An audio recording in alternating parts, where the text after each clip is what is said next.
What's up, guys? This is Manoj Uptani.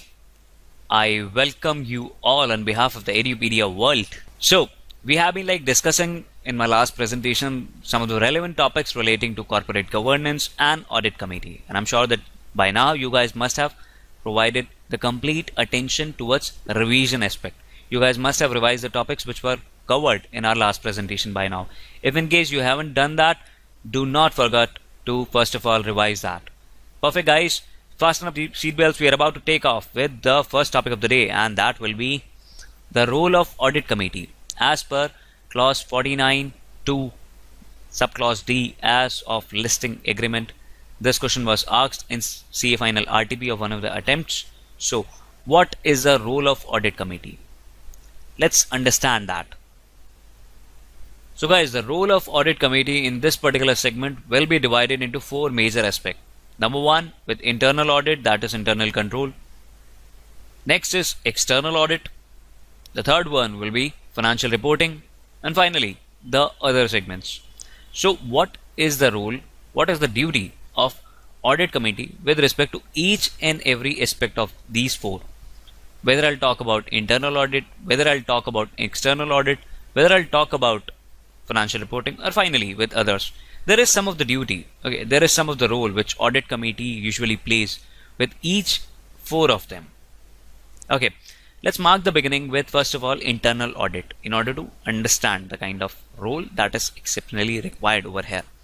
So if I'll talk about internal audit, as a duty of the audit committee, it is one, to review the company's financial and risk management policy. Since we are dealing into internal audit, that is something which is very crucial, guys. So we need to review the company's financial and risk management policy. Number two will be the review with the management of external and internal auditors, the adequacy of internal control system. So by internal control system, by default that comes into the periphery of internal audit itself, because that is something which internal audit is all about. So we need to assess and check out whether the internal control system of our company is adequate and good enough for the loopholes to be tracked out or not. So that is something which will be covered over here. So we need to review with the management, the external and internal auditors about the adequacy of the internal control system. That is something which is a duty of audit committee again. Third will be the review of adequacy of the internal audit function, including the structure of internal audit department, staffing, seniority of their official heading of the department, and reporting such structure, coverage and frequency of the internal audit. So this is something which is very relevant. Okay, there might be a chance wherein this particular internal audit department is not having enough amount of resources. By resources I simply mean there are not enough amount of personnel over there to take care of internal control function. So that is again the responsibility of audit committee to check if in case there is adequate amount of personnel are available in internal audit function or not. And if in case they are not, then you need to report that structure coverage so that they can increase the number of those personnels, and accordingly they can change the frequency of internal audit. So this is something which is again will be covered as a part of audit committee's role with respect to internal audit. Number four will be the discussion with the internal auditors on their significant findings and follow up thereon. That is again the responsibility of audit committee itself. And finally, they need to review the findings of internal investigation which is being done by the internal auditors into matters where there is a suspected fraud or irregularity or any kind of failure of the internal control system of a material nature, and reporting the same to the board.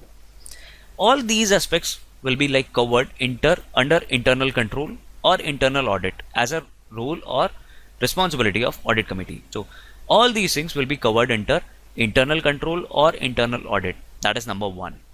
Let's come to external audit now. That is number two. So what is the role of audit committee with respect to external audit? Number one, they have got a responsibility to recommend the appointment and removal of external auditors, fixation their audit fee, and also approve for the payment of any other services.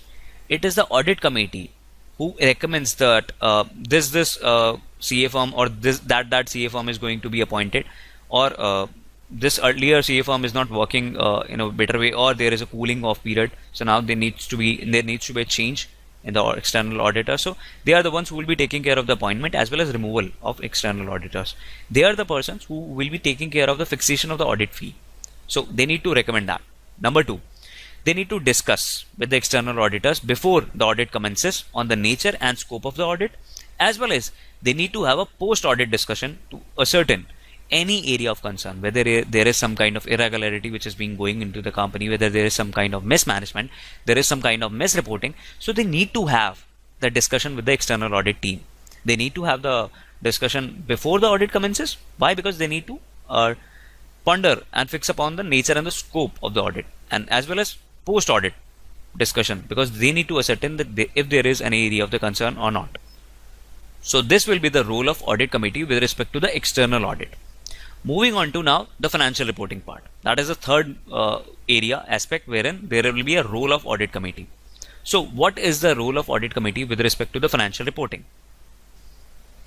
So number one, the audit committee is responsible with the oversight of the company's financial reporting process and the kind of disclosure with respect to any of the financial information to ensure that the financial statements are correct, sufficient and credible.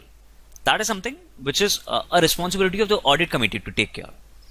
Next, audit committee shall review with management the annual financial statements before submission to the board, focusing primarily on a few aspects. Number one, they need to have their eyes upon any of the change in the accounting policy or practices. They need to ensure that if there was any of the change in the accounting policy or practice or not.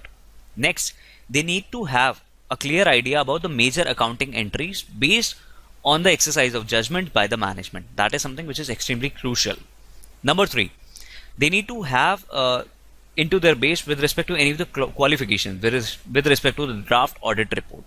Are there some of the qualifications which have been made by the auditors? They need to assess that.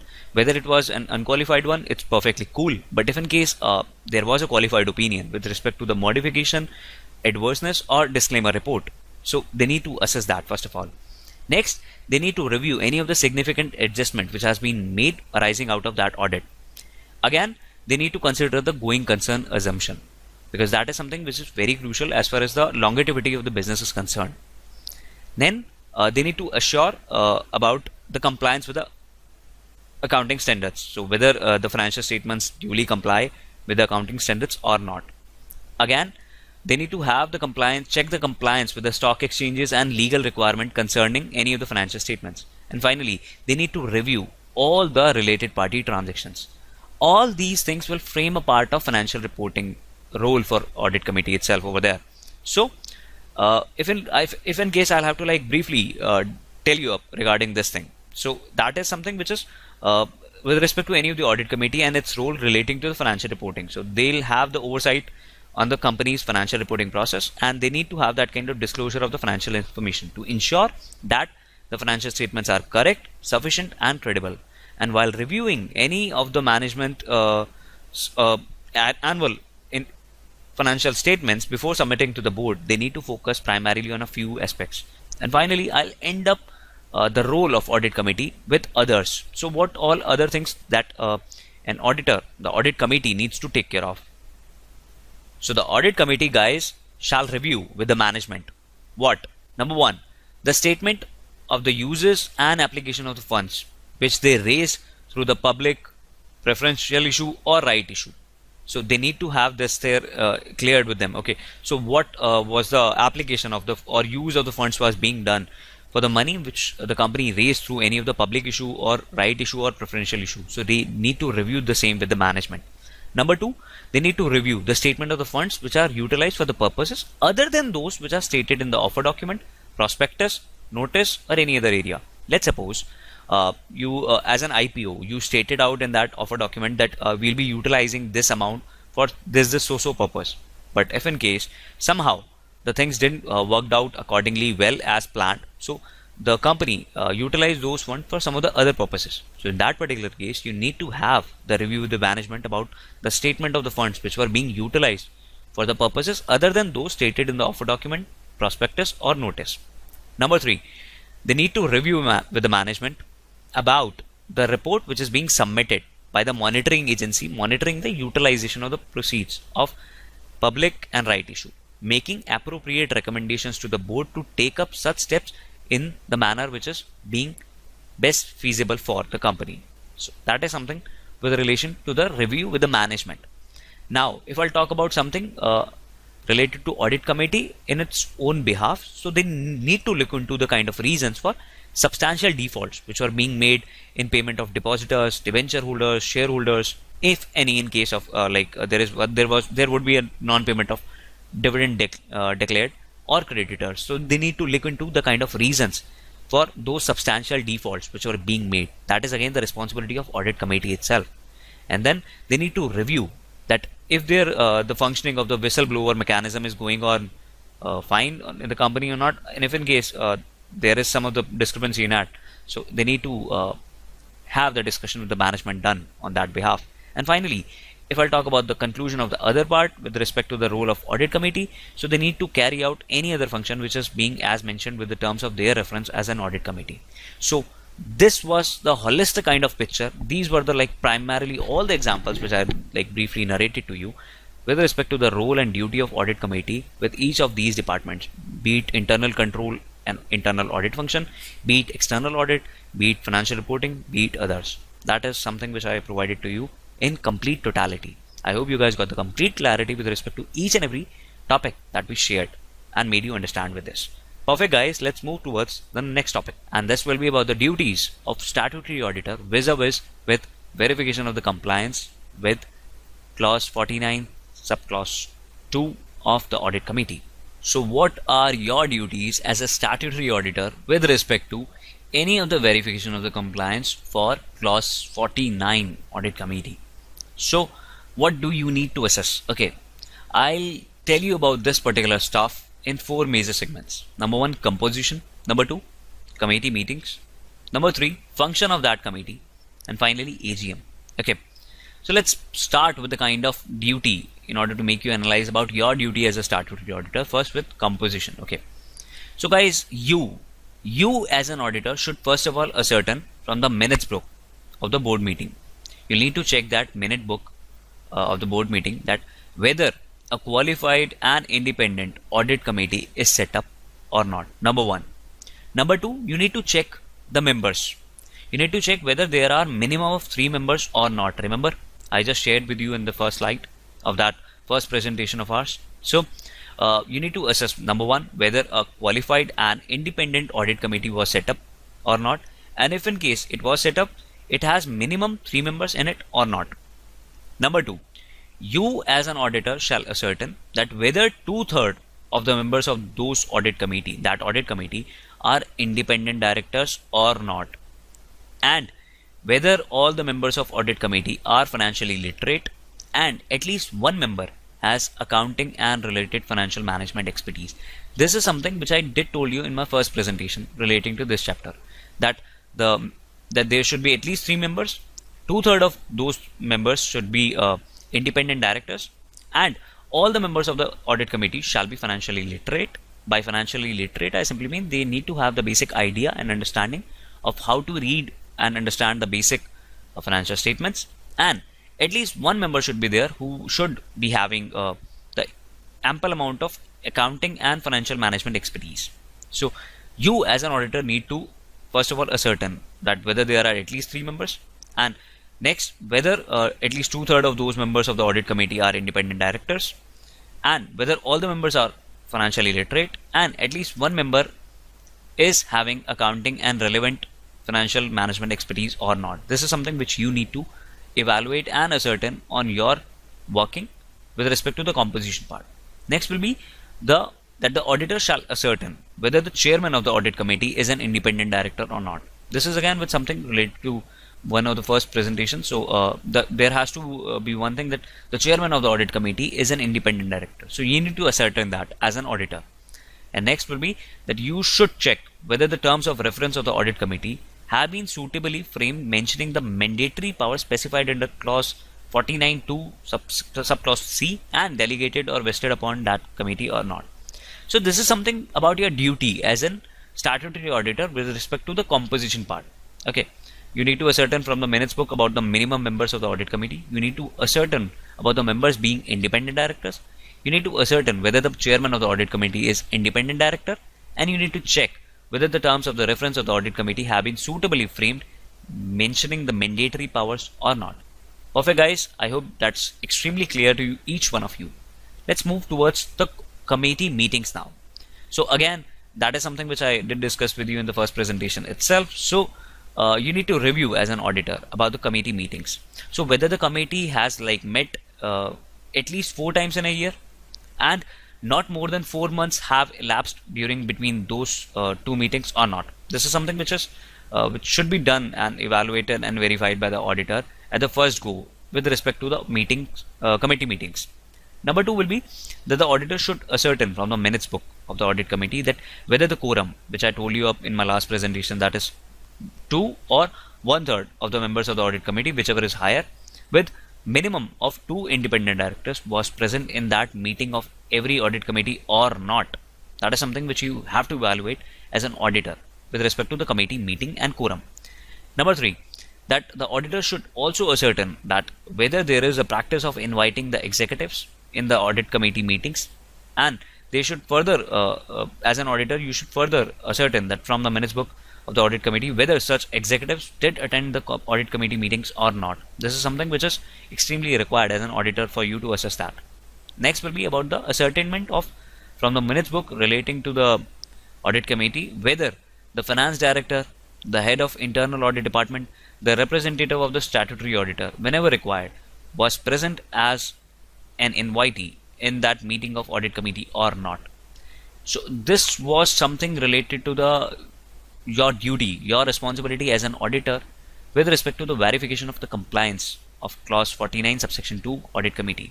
I talked about the composition part, your responsibility wherever the composition part comes in, and your responsibility wherein the committee meeting part comes in. So that is something predominantly required from you as an auditor, and I hope you guys got the complete clarity with respect to these particular 2 things. Now let's move towards the third point, and that is the functions of committee. If I'll talk about the function of the committee, what is your role, what is your responsibility as a statutory auditor? If I'll talk about the functions of committee, number 1, you as an auditor should ascertain from the minutes book of the committee and other sources like agenda papers, etc., that whether the audit committee has reviewed the information mandatorily as per the clause 49(2)(e) or not. It has been like specifically provided that the audit committee shall necessarily review that mandatorily. So all these stuff will like already been covered in first of the presentation, but it is your duty as an auditor to ascertain that whether the audit committee has reviewed the information mandatorily or not. Number 2, the auditor should also ascertain whether as a part of director's report or any addition thereto, a MDA report, remember management discussion and analysis report. Perfect.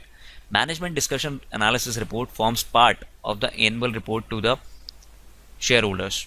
You need to ascertain that whether it formed a part of that annual report or not. Number 3, management should ascertain whether the management discussion and analysis report includes the discussions on the matters which are being like stipulated in the subclause or not. That's number 3 thing. Number 4 is where any of the certain deficiencies or adverse findings are noted by the audit committee. You as an auditor should see that these have been like suitably dealt with the management in its report on corporate governance or not. And if in case that's not been done, go and take up the management on your head. So you can directly discuss the thing with management and those charged with governance. Check whether the deficiencies and adverse findings which have been like suitably dealt with the management or not. And number 5 is you need to ascertain as an auditor that the information reviewed by the audit committee is consistent with the reporting in its financial statements, which includes those which have been like drawn up giving the segment wise breakup under AS 17 as well. So you need to ascertain whether the information which has been like reviewed by the audit committee is consistent with the reporting of financial statements or not. This is something which is as a function of that committee you need to analyze as your duty being a statutory auditor. I'm sure that you guys got the complete clarity with respect to each and every function. Perfect, guys. Let's conclude this particular topic with the AGM part. So you as an auditor shall ascertain from the AGM attendance book and minutes book that whether the chairman of the committee, audit committee, was present at that chairman to answer the shareholders' queries or not. This is something which has been expressly provided in the audit committee composition powers. Okay, so you as an auditor need to assess and ascertain that whether the chairman was really available during that meeting to answer the queries and grievances of shareholders or not. Number two, if in case the chairman has not been present at the AGM, then you as an auditor should ensure that this is suitably disclosed in your report. You need to disclose that. And note, I must tell you something about this thing. So AGM of the financial year which is under audit would be held subsequent to the auditor submitting the certificate of compliance of the condition of corporate governance, and hence this requirement would be to verify the conditions with reference to the last AGM held.